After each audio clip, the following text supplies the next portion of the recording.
اعوذ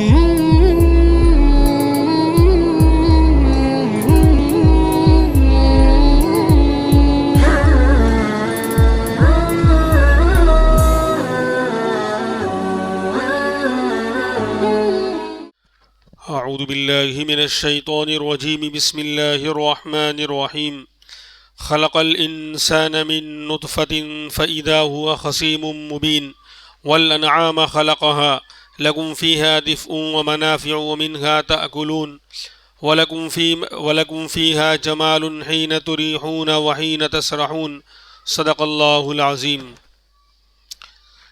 سورہ نحل کی یہ چوتھی آیت، اللہ تبارک و تعالیٰ نے انسان کو اس کی حقیقت سے واقف کرایا کہ انسان آج تو دنیا میں آنے کے بعد کچھ پیسے مل جاتے ہیں، کچھ عہدہ مل جاتا ہے، کچھ دنیا ہاتھ لگ جاتی ہے تو اترانے لگتا ہے، اکڑنے لگتا ہے، اپنی اوقات بھول جاتا ہے، اپنے خدا کو فراموش کر دیتا ہے اور اپنی بڑائی اور تکبر جتلانے لگتا ہے، دوسروں کو حقیر سمجھنے لگتا ہے۔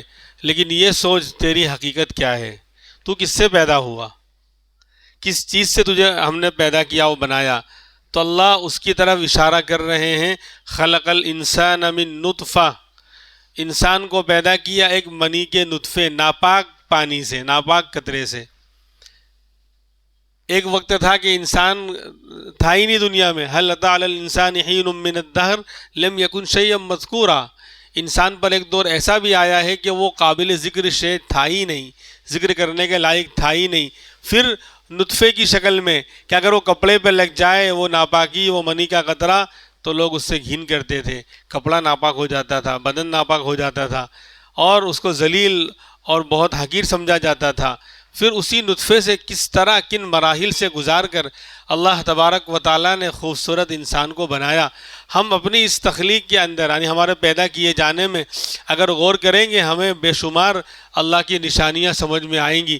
18ویں پارے میں اللہ نے اس منظر کو تھوڑا تفصیل سے بیان کیا کہ ثم خلقنا النطفة علقة فخلقنا العلقة مضغة فخلقنا المضغة عظاما فكسونا العظام لحما ثم انشأناه خلقا آخر فتبارك الله احسن الخالقین، کہ پہلے جو ہے ہم نے نطفہ یعنی منی کا قطرہ تھا، وہ نطفے کی شکل میں جعلناه في قرار مکین، ایک محفوظ جگہ پر رکھا، رحم مادر میں محفوظ جگہ پر رکھا، ہم نے وہاں حفاظت کی، وہاں پیرا بٹھایا ہے۔ یہ ایسے ہی نہیں ہو رہا ہے، یہ نظام انسانوں کے پیدا ہونے کا، یہ سسٹم جو اللہ نے بنایا یہ ایسے ہی نہیں ہے، بلکہ وہاں بھی فرشتے وہاں مقرر کر رکھے ہیں جو اس نطفے کی حفاظت کرتے ہیں، اور جو ضائع ہوتا ہے تو اللہ سیکورٹی کو ہٹا لیتے ہیں تو وہ ضائع ہوتا ہے، ورنہ اگر اللہ نہ چاہے تو وہ ضائع نہیں ہو سکتا۔ بہرحال پھر وہ نطفہ 40 دن کے اندر علقہ جمع ہوا خون بن جاتا ہے، خون بستہ بن جاتا ہے۔ 40 دن کے بعد پھر اسی حال میں رہتا ہے، پھر 40 دن اور گزرتے ہیں تو وہ خون بستہ، وہ گاڑھا جمع ہوا خون گوشت کا لوتھڑا بن جاتا ہے، مضغہ۔ پھر وہ مضغہ جو ہے اللہ تبارک و تعالیٰ اس پر بھی 40 دن گزارتے ہیں۔ ہم دیکھیں کہ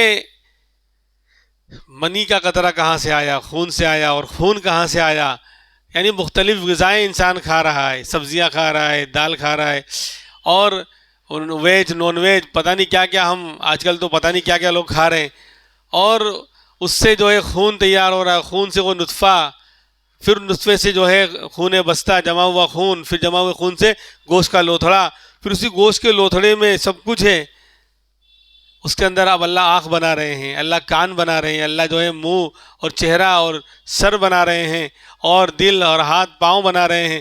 یعنی کتنا خوبصورت نظام ہے اللہ کا کہ ماں جو ہے سبزی کھا رہی ہے اور اللہ اس سے کچھ اور تیار کر رہے ہیں۔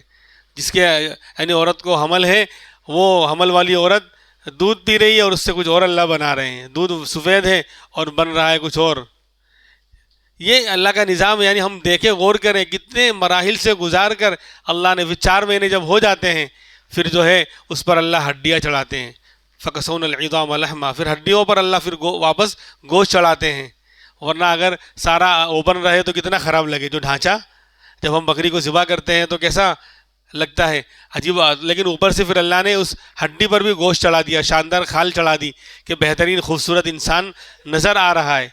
ثم انشأناه خلقا آخر، پھر اس کو ہم دوسری مخلوق یعنی دوسرا یعنی ابھی تک ماں سے وہ جڑا ہوا تھا، ایک ہی جان تھا، 4 مہینے کے بعد سب کچھ تیار ہو گیا، اب اس کے اندر روح پھونکی جا رہی ہے، اب وہ الگ جان ہو گیا، وہ اپنی سانس الگ لے رہا ہے، دوسرا یعنی کیا کہتے ہیں انسان اس کو بنا دیا، اب وہ ماں سے الگ ہے، وہ اپنی سانس لے رہا ہے۔ تو فرماتے ہیں کہ انسان غور نہیں کرتا کہ انسان کو اللہ نے نطفے سے، منی کے ناپاک قطرے سے بنایا ہے، اور پھر کرتا کیا ہے وہ فَإِذَا هُوَ خَصِيمٌ مُبِينٌ، تو وہ کھلم کھلا جھگڑالو بن جاتا ہے۔ سورہ یاسین میں اللہ نے اس کی اور وضاحت فرمائی، اولم الانسان انا خلقناه من نطفہ فاذا هو خصیم مبین، کیا انسان دیکھتا نہیں، غور نہیں کرتا کہ ہم نے اس کو ایک نطفے سے پیدا کیا، پھر وہ کھلم کھلا اللہ سے اور اللہ کی شان میں جھگڑا کرنے والا بن جاتا ہے۔ کافر تو کافر، غیر تو غیر۔ اب مسلمان بھی آج کل الٹی سیدھی بکواس کرتے ہیں، الٹی سیدھی باتیں بکتے ہیں، یا تو جہالت کی بنا پر یا دنیا کو ہی سب کچھ سمجھ لیا ہے، غیروں کی آواز میں آواز ملا کر مسلمان بھی اسلام پر اور اسلام کی تعلیمات پر الٹا سیدھا جو ہے بکواس کرتے ہیں، کیونکہ ہمیں جو ہے نہ اپنے دین کا پتہ ہے نہ دنیا کا پتہ ہے، آج حال یہی ہے۔ تو جو کسی نے کچھ کہہ دیا غیر نے تو وہ اس کو ہم لے لیتے ہیں، جس کو یعنی جو اسلام کا دشمن ہے، اسلام کی باتیں اس کو نہیں معلوم، وہ تو اسلام پر اعتراض کرنا ہی چاہتا ہے، بدنام کرنا ہی چاہتا ہے، تو اس کی ہاں میں ہاں ملا کر مسلمان بھی وہی باتیں بولنے لگتا ہے، تحقیق نہیں کرتا کہ یہ مسئلہ ہے بھی کہ نہیں۔ جسے آج کل جو ہے ایک فلم بنائی جا رہی ہے، ہم دو ہمارے 12، یعنی مسلمانوں کا کیریکٹر اس کے اندر یعنی یہ بتایا جا رہا ہے کہ بس یہ لوگ جو ہے یعنی عورتوں پر ظلم کرتے ہیں، اور بس یہ ان کو بس بچہ پیدا کرنا ہے، اور ان کی سماج سوسائٹی سے کوئی ان کا لینا دینا نہیں ہے، یہ لوگ بس ظلم کرتے ہیں، بچے پیدا ہو گئے ان کی نہ تعلیم کا ٹھکانہ ہے نہ کچھ۔ تو یہ اس طرح کی فلم بنا کر جو ہے مسلمانوں کو بدنام کیا جا رہا ہے، اور قرآن کی آیتوں کو غلط یعنی طریقے پر جو ہے وہاں بیان کیا جا رہا ہے۔ بہرحال اس کا موقع یہاں پر نہیں ہے۔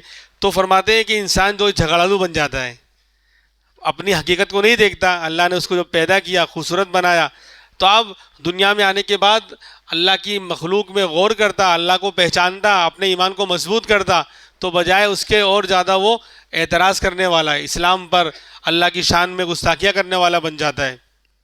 وَضَرَبَ لَنَا مَثَلًا وَنَسِيَ خَلْقًا، اللہ کہتے ہیں کہ وہ ہماری مثالیں بیان کرنے لگتا ہے کہ ہم جو ہے فلاں کی طرح ہیں۔ ہاں، اللہ کی شان تو سب سے نرالی ہے، لَيْسَ كَمِثْلِهِ شَيْءٌ، اس کے جیسا کوئی ہے ہی نہیں، اس کو کسی اور پر جو ہے یعنی کیا کہتے ہیں مثال دے کے سمجھایا جا ہی نہیں سکتا۔ وہ اپنی ذات میں بھی اکیلا ہے، اپنی صفات میں بھی اکیلا ہے۔ قُلْ هُوَ اللَّهُ أَحَدٌ، سورہ اخلاص کتنی شاندار صورت ہے، ایمان اور توحید کو مضبوط کرنے والی۔ تو فرماتے ہیں کہ ہماری مثالیں بیان کرتا ہے انسان کہ ہم فلاں جیسے ہیں، ہم ایسے ہیں۔ وَنَسِيَ خَلْقًا، اپنی پیدائش کو بھول جاتا ہے کہ ہم نے اس کو کیسے بنایا ہے۔ اور پھر کیا کہتا ہے کہ کیا اللہ اس کو دوبارہ پیدا کرے گا؟ یحیی الذی انشأها اول مرہ، یعنی جب ہم بوسیدہ ہو جائیں گے، ہڈی ہو جائیں گے، تو کیا اللہ ہم کو دوبارہ پیدا کرے گا؟ یہ نہیں ہو سکتا۔ جیسے کہ کفار مکہ میں ایک شخص تھا امیہ ابن خلف، وہ ایک بوسیدہ ہڈی لے کر آیا پیارے نبی کی خدمت میں، کہا کہ جب ہم اس طرح ہڈی ہو جائیں گے تو کیا اللہ ہم کو دوبارہ پیدا کرے گا؟ یہ تو ہو ہی نہیں سکتا، یہ تو ناممکن بات ہے۔ حالانکہ پہلی مرتبہ ہم جانتے ہیں، اور یہ بات عقل میں آنے والی بالکل صحیح بات ہے، کہ کسی چیز کو پہلی مرتبہ بنانا مشکل ہوتا ہے، کسی چیز کو پہلی مرتبہ بنانا یہ مشکل ہوتا ہے۔ سب سے پہلے جب نوکیا 1100 رحمۃ اللہ علیہ جو دنیا سے جو ہے انتقال ہو گیا، بڑے شریف زادوں میں تھے، گندی چیزیں اور الٹی سیدھی چیزیں انہوں نے زیادہ دکھائی نہیں، تو جب وہ نوکیا بنا ہوگا بلیک اینڈ وائٹ والا موبائل، تو کتنے پاپڑ کمپنی نے بیلے ہوں گے، کتنی محنتیں کی ہوں گی، تب جا کر یہ ایک موبائل سامنے آیا۔ لیکن جب ایک مرتبہ بن گیا تو اب تو کیا ہوتا ہے کہ ابھی اوریجنل موبائل کی ایڈ آ رہی ہے، اس سے پہلے میڈ ان چائنا کا مال ڈپلیکیٹ جو ہے وہ مارکیٹ میں آ جاتا ہے۔ تو پہلی مرتبہ بنانا مشکل ہے، اور ایک مرتبہ چیز بن گئی تو دوبارہ اس کو بنانا وہ تو آسان ہے۔ تو انسان جو ہے یہ تو مانتا ہے کہ اللہ نے اس کو پہلی مرتبہ پیدا کیا، لیکن دوبارہ پیدا کرنا بولیے کیسے ہو سکتا ہے؟ تو بہرحال تو انسان جھگڑالو ہے۔ الگ الگ عجیب عجیب سوالات کہ شیطان کو ہمارے پیچھے کیوں لگا دیا. اللہ میاں بھی عجیب ہیں. اللہ میاں بھی تو عجیب نہیں ہے، باقی سب عجیب ہیں. اللہ میاں بھی عجیب ہیں، شیطان کو ہمارے پیچھے لگا دیا ہے، وہ ہمیں بہکاتا ہے، اسی لیے ہم نیک عمل نہیں کر پاتے ہیں. پھر بولے جب اللہ نے سب پہلے سے سب وہ تقدیر کا مسئلہ پھر لے آتے ہیں. جب اللہ نے سب پہلے سے سب لکھ دیا ہے کہ فلاں آدمی جو ہے کفر کرے گا، فلاں یہ کرے گا، تو پھر اس میں ہمارا کیا قصور؟ جو لکھا ہے وہ تو ہو کر ہی رہے گا. جو لکھا ہے تو کسی کے بارے میں لکھا ہے کہ وہ گناہ کرے گا تو گناہ کر رہا ہے، تو بیچارہ مجبور ہوا. جب وہ مجبور ہوا تو پھر مجبور آدمی پہ پکڑ کیوں آ رہی ہے، عذاب کیوں آ رہا ہے؟ تو بھائی دنیا کے دین کے معاملے میں تو تقدیر کی بات آ جاتی ہے. کسی کو کہو کہ بھائی چلو نماز کے لیے آؤ، نیک عمل کرو، دین پر چلو، تو کہ بھائی اللہ توفیق دے گا تو کر لیں گے. بولتے ہیں نا، بہت آرام سے بولتے ہیں، اللہ توفیق دے گا تو کر لیں گے. تو پھر دکان کیوں کھولنے جا رہے ہیں؟ گھر پہ بیٹھنا، اللہ توفیق دے گا تو کھول لینا. کھانا لے کے لقمہ منہ میں کیوں ڈالنا ہے؟ اللہ توفیق دے گا تو ڈال لینا. پانی لے کے شربت کیوں پی رہا ہے؟ اللہ توفیق دے گا تو پی لینا. تو دنیا کے معاملے میں توفیق نظر نہیں آتی، اور دین کا معاملہ آتا ہے تو توفیق، اللہ توفیق دے گا تو. اپنے تو بہت دودھ کے دھلے ہوئے ہیں، اللہ توفیق دے گا تو کر لیں گے. اپنے کم منع کر رہے ہیں کہ نیک عمل نہیں کریں گے. پھر بولے عجیب عجیب جملے، یعنی بعض جملے کفر تک پہنچانے والے. بولے اللہ نے جہنم بنائی تو جہنم نہیں بھرے گی. یعنی بولے بھائی تو گناہ کیوں نہیں چھوڑ رہا ہے، نیک عمل کیوں نہیں کر رہا ہے؟ تو بولے اللہ نے جہنم بنائی ہے نا، پھر جہنم بھرے گی کیسے؟ نہیں مطلب تو جہنم میں جانے کے لیے تیار ہے پہلے سے. عجیب. کیوں؟ یہ سب جہالت کی باتیں، علم نہیں ہے اللہ کی، قرآن و حدیث کا علم نہیں. اور پھر ایسی مجلسوں میں کیوں جاؤں گا؟ دین کی باتیں میں کیوں سنوں گا؟ اللہ کا شکر ہے کہ ہمارے یہاں جو ہے یہ سالوں سے جو ہے تفسیر چل رہی ہے، تو ہر آدمی محتاج ہے. قرآن آج جو ہے کیا کہتے ہیں، طاقوں میں سجانے کو یہ قرآن نہیں ہے. سمجھے جب کوئی مرتا ہے تب قرآن اترتا ہے، طاقوں میں سے دھول مٹی لگا ہوا. بھول میں کبھی ہاتھ لگ گیا تو آدمی اس کو صاف کر لیتا ہے، ورنہ صاف بھی نہیں کرتا. تو صرف مردوں کے لیے نہیں رہ گیا قرآن، زندوں کے لیے ہے. اللہ کا شکر ہے کہ یہ سلسلہ جو ہے ہر اتوار اور پیر کو قرآن ہم سے کیا کہہ رہا ہے، درس جو یہ ہو رہا ہے، تو اس کو غنیمت سمجھنا چاہیے. بہرحال فرمایا کہ ہم نے انسان کو پیدا کیا نطفے سے تو وہ جھگڑالو بن جاتا ہے. کلم کلا اللہ، یعنی کافر تو اعتراض کرتے ہی ہیں، ان کی تو باتیں قرآن نے اور اللہ کے رسول نے بیان کی ہی ہیں کہ وہ اس طرح سوال، اس طرح اعتراض اور جھگڑا کرتے تھے. لیکن مسلمان آج کا دیکھا جائے گا، بولے مرنے کے بعد کیا ہے، بولے دیکھا جائے گا. دنیا میں تو اللہ ایسا دکھائے گا کہ دیکھ نہیں پائے گا، وہاں کیا دیکھے گا؟ بہت سے حالات دنیا میں ایسے آتے ہیں نا، جو ایسا بولتے ہیں نا کہ دیکھا جائے گا، تو دنیا میں اللہ ایسا دکھاتا ہے کہ یہی نہیں دیکھ پاتے، چلاتے ہیں، شور کرتے ہیں، یہ کیا ہو گیا؟ دیکھ اب جب دنیا کا عذاب اور دنیا کی تکلیف، بیماریاں یہاں کی جھیل نہیں پاتا تو مرنے کے بعد کیا دیکھے گا؟ اس لیے ایسے نہیں بولنے چاہیے. اور اس طرح کے اعتراضات اسلام پر بہت شاندار دین اللہ نے دیا ہے. یہ تو اعتراض اور سوال وہ لوگ کرتے ہیں جنہیں پتہ ہی نہیں ہے، دین کے بارے میں پتہ نہیں، اسلام کے بارے میں پتہ نہیں. تو مسلمان بھی انہی کی ہاں میں ہاں ملا کر جو ہے خود الٹا جو ہے چور کوتوال کو ڈانٹنے لگتا ہے. اللہ جو سمجھ عطا فرمائے. آگے جو فرماتے ہیں کہ انسان کو پیدا کیا، انسان خود اپنے اندر غور کر لے تو اس کو اپنی اوقات سمجھ میں آ جائے اور اللہ کی قدرت سمجھ میں آ جائے. اور والانعام خلقا، اللہ نے چوپایوں کو پیدا کیا. 4 پاؤں کی جو جانور پالتو ہیں، بکری، اونٹ، گائے، بیل، گھوڑا، گدھا، خچر، ان کو بھی اللہ نے پیدا کیا. اور کیوں پیدا کیا؟ تو اس کے مختلف فائدے ہیں. اللہ نے فرمایا نا ان الدنیا خلقت لکم وانکم خلقتم للآخرہ، کہ بے شک دنیا، یہ انسان تیرے لیے پیدا کی گئی، دنیا کی ہر چیز تیرے لیے، اور تو اس کو اللہ نے بنایا اپنے لیے.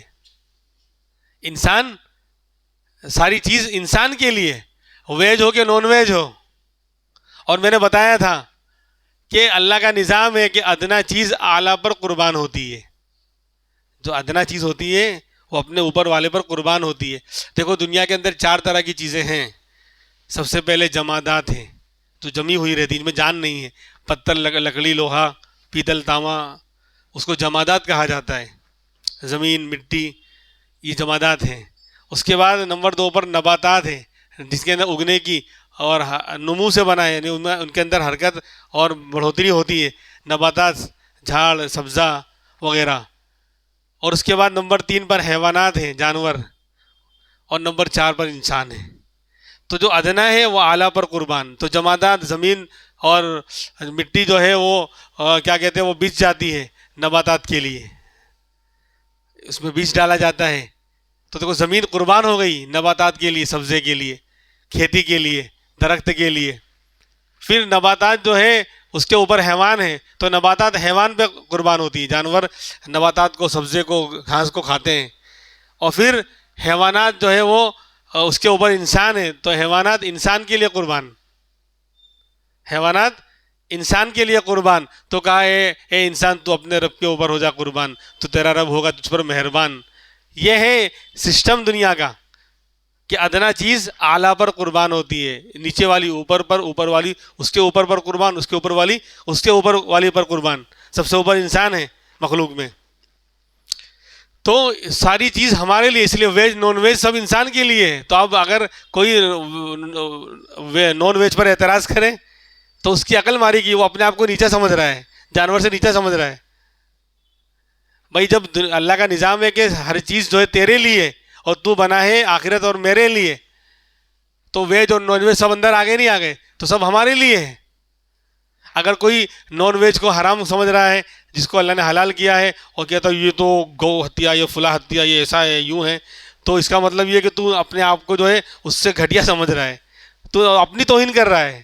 خیر، تو فرمایا کہ چوپائے کو اللہ نے پیدا کیا، اس میں بہت سارے فائدے. لکم فیہا دفء، ایک تو یہ فرمایا کہ اس کے اندر تمہارے لیے گرم کپڑے ہیں، سردی کا سامان، گرم کپڑے سردی کا سامان ہے. بھائی اون ہے جانور کے اندر، اور چمڑے سے جو ہے چمڑا ہے اس سے جو ہے کوٹ اور سردی کے سامان اور جو ہے لباس تیار ہوتے ہیں. تو فرمایا اس کے اندر تمہارے لیے گرم کپڑے یعنی سردی کا سامان ہے. اور وہ منافع، اور دوسرے بہت سارے نفع ہیں، دوسرے بہت سارے، سواری کرنا، آگے آئے گا، سامان اٹھانا وغیرہ وغیرہ. اور بہت سے جانور جو ہے وہ رکھوالی بھی کرتے ہیں. وَمِنْهَا تَأْكُلُونَ، اور اس میں تم کھاتے بھی ہو. قرآن کہہ رہا ہے اس میں تم، یعنی یہ بہت بڑا نفع ہے کہ جو حلال ہے جانور اس کو تم کھاتے بھی ہو. تو یہ ان الدنیا خلقت لکم، جو حدیث میں فرمایا کہ دنیا سب تمہارے لیے پیدا کی گئی اور تم کو اللہ نے آخرت اور اپنے لیے پیدا کیا ہے. تو فرمایا اس میں تم کھاتے بھی ہو. اور وَلَكُمْ فِيهَا جمال، اور ان جانوروں میں تمہارے لیے جمال اور رونق اور خوبصورتی بھی ہے. کہ جب گھوڑے پر بندہ سوار ہوتا ہے تو اس کا لک ہی الگ ہوتا ہے. آج کے دور میں بھی جبکہ گاڑیوں کا اور BMW کا زمانہ ہے اور پتہ نہیں کون کون سی کاروں کا زمانہ ہے، پھر بھی اگر شاندار عربی گھوڑا ہو اور بندہ اس پر سوار ہو تو اس کا لک ہی الگ ہوتا ہے، اس کا یعنی وقار ہی الگ ہوتا ہے. تو یہ زینت اور خوبصورتی کا ذریعہ بھی ہے.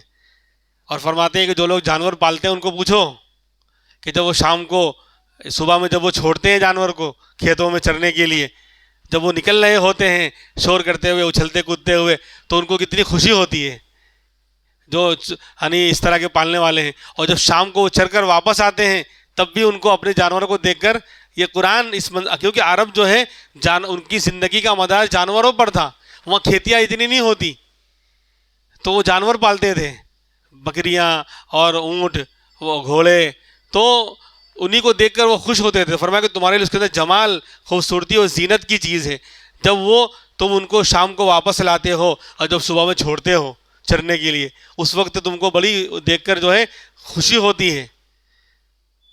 بہرحال اور بھی بہت ساری چیزیں ہیں انشاءاللہ آئندہ کل اللہ تبارک و تعالیٰ جو ہے ہمیں اپنی ذات اپنے اندر غور کر کے اللہ کو پہچاننے کی اللہ ہمیں توفیق عطا فرمائے.